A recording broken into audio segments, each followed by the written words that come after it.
नमस्कार दोस्तों, मैं सीए सुदेश कुमार गुप्ता आप सबका अपने यूट्यूब चैनल इनकम टैक्स वाला पे स्वागत करता हूं। आज मैं आपके लिए विषय लेकर आया हूं कि इनकम टैक्स के अंदर सीनियर सिटीजन के लिए क्या क्या प्रोविजंस हैं जिसकी वजह से वो मैक्सिमम टैक्स की सेविंग कर सकता है और टैक्स को बचा सकता है।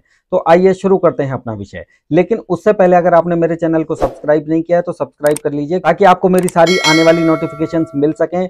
दोस्तों मेरे साथ वीडियो में अंत तक बने रहिएगा क्योंकि बिल्कुल वीडियो के अंत में और बीच में कहीं ना कहीं मैं ऐसी टिप्स आपको दूंगा जिसकी वजह से आप टैक्स की सेविंग कर सकेंगे, आपकी आईटीआर भी फाइल होगी और आपको पैसा भी नहीं खर्च करना पड़ेगा। तो आइए शुरू करते हैं अपना विषय।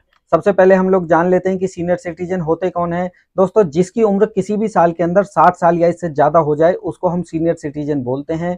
एक होता है सुपर सीनियर सिटीजन, जिसकी उम्र यानी 80 साल या उससे ज्यादा होती है उसको सुपर सीनियर सिटीजन बोलते हैं, और जिसकी उम्र 60 साल से कम होती है वो एक नॉन सीनियर सिटीजन या जनरल पर्सन होता है। सभी के लिए इनकम टैक्स में अलग अलग बेसिक एग्जम्पशन लिमिट रखी गई है। सबसे ज्यादा बेनिफिट यहाँ सीनियर सिटीजन और सुपर सीनियर सिटीजन को है, क्योंकि एक सीनियर सिटीजन को आप देखेंगे कि 0 से लेकर 3 लाख रुपए तक टैक्स नहीं देना होता।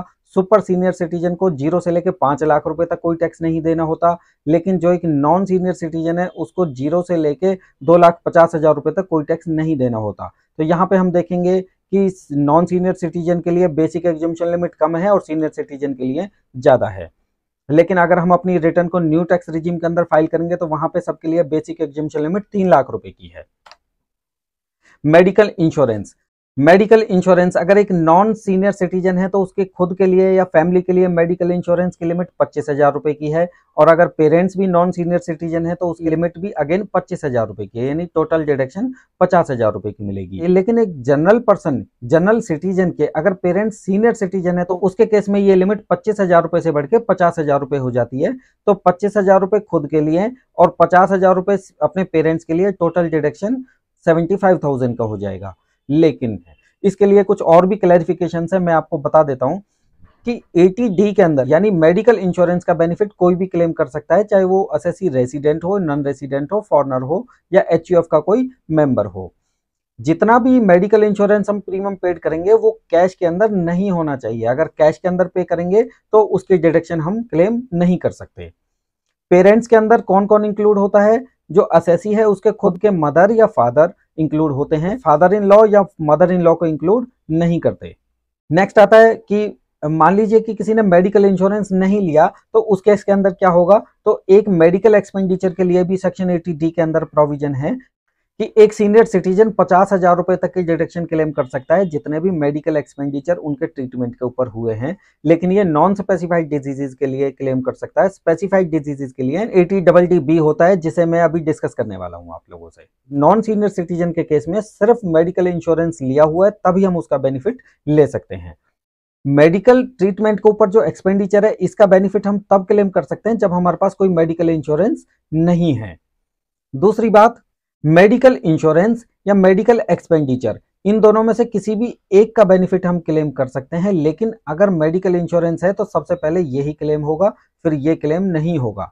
अगर मेडिकल इंश्योरेंस नहीं है तब हम इसका बेनिफिट क्लेम कर सकते हैं, और अगर हमारे पास दोनों चीजें हैं तो सिर्फ मेडिकल इंश्योरेंस का होगा। लेकिन उसके लिए एक कंडीशन है कि जितना भी मेडिकल एक्सपेंडिचर है वो सारा हमारा बैंकिंग चैनल के थ्रू पेड होना चाहिए, बेशक वो क्रेडिट कार्ड से हो या डेबिट कार्ड से हो या बैंकिंग चैनल से हो। नेक्स्ट बात हम करते हैं कि इंटरेस्ट ऑन फिक्स डिपॉजिट या सेविंग बैंक के ऊपर जो हमें इंटरेस्ट मिलता है उसके अंदर एक सीनियर सिटीजन के लिए 50,000 रुपए तक एग्जेम्प्ट है, यानी उसके ऊपर कोई टैक्स नहीं देना होता। लेकिन एक नॉन सीनियर सिटीजन के लिए ये लिमिट सिर्फ 10,000 रुपए की है। तो यहाँ पे भी एक बहुत स्पेशल बेनिफिट है जो सीनियर सिटीजन के लिए अवेलेबल होता है। दोस्तों ये इंटरेस्ट किसी भी बैंक से, सोसाइटी से या पोस्ट ऑफिस से हो सकता है। पोस्ट ऑफिस में बेशक चाहे उस सीनियर सिटीजन सेविंग स्कीम से आए या फिर मंथली इनकम स्कीम से आए, कहीं से भी आ सकता है। अब यहाँ बात करते हैं कि medical expenditure on specified diseases. सबसे पहले हम लोग ये जान लेते हैं कि स्पेसिफाइड डिजीजेज है क्या। स्पेसिफाइड डिजीजेज होती हैं दोस्तों कि किसी को कोई एड्स हो, कोई कैंसर हो, या फिर किसी को कोई न्यूरो की कोई प्रॉब्लम हो, हीमोफीलिया हो या थैलीसीमिया हो, उसके लिए ये डिडक्शन अवेलेबल होती है। ये स्पेसिफाइड डिजीजेज होती हैं। तो स्पेसिफाइड डिजीजेज के लिए जो भी एक सीनियर सिटीजन के ऊपर खर्चा होगा उसकी डिडक्शन 1 लाख रुपए तक की अवेलेबल है। लेकिन इसी तरीके से अगर ये नॉन सीनियर सिटीजन है तो यहाँ पे ये लिमिट 40,000 रुपए की है। तो यहाँ भी हम देखेंगे सीनियर सिटीजन को नॉन सीनियर सिटीजन के कंपैरिजन में काफी ज्यादा बेनिफिट मिलता है। लेकिन ये डिडक्शन हम तब क्लेम कर सकते हैं जब वो मेडिकल एक्सपेंडिचर एक्चुअल में पेड हो चुके हों। ड्यू बेसिस पे हम इसको क्लेम नहीं कर सकते। एडवांस टैक्स की पेमेंट की लाइबिलिटी, एक नॉन सीनियर सिटीजन हो तो उसके लिए अगर 10,000 रुपए से ज्यादा टैक्स की लाइबिलिटी बनती है तो उसको एडवांस टैक्स के शेप में उसको पहले ही पेमेंट करना होता है। लेकिन सीनियर सिटीजन के केस में हमें एडवांस टैक्स पेमेंट करने से इम्यूनिटी मिलती है। ये टैक्स हम तब पेमेंट करते हैं जब हमारा रिटर्न फाइल करने का टाइम आता है, यानी at the time of filing of return.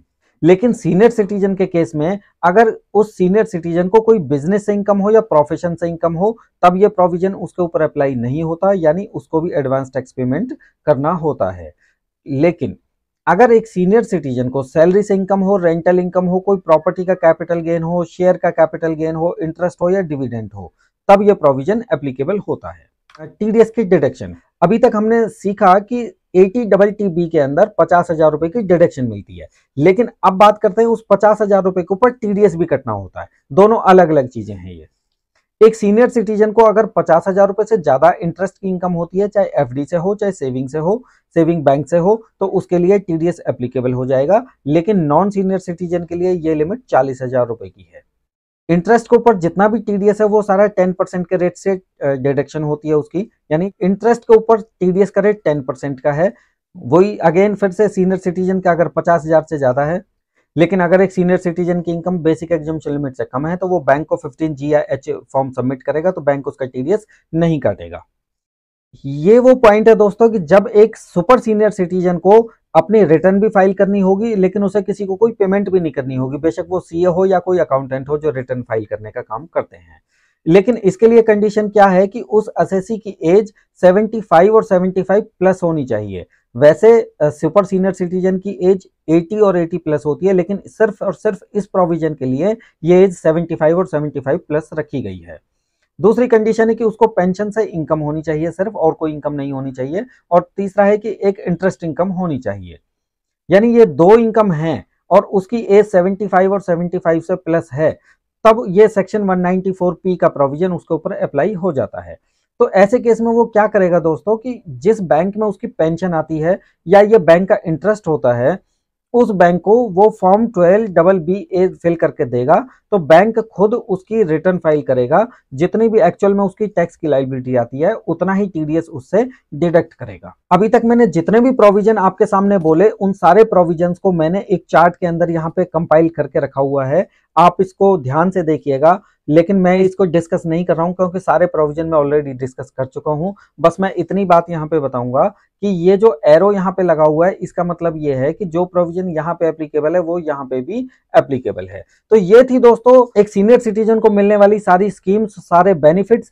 तो दोस्तों आज का ये वीडियो इनकम टैक्स वाला ने कंपाइल किया था, और आज के वीडियो से रिलेटेड आपके मन में कोई भी डाउट हो, कोई भी क्वेश्चन हो तो नीचे कमेंट सेक्शन के अंदर उसको लिखें, मैं श्योरली उसका रिप्लाई करूंगा। और अगर आपको मेरे द्वारा दी गई जानकारी अच्छी लगी हो तो मेरे चैनल को सब्सक्राइब करें और लास्ट में बेल आइकन दबाना ना भूलें। Thank you.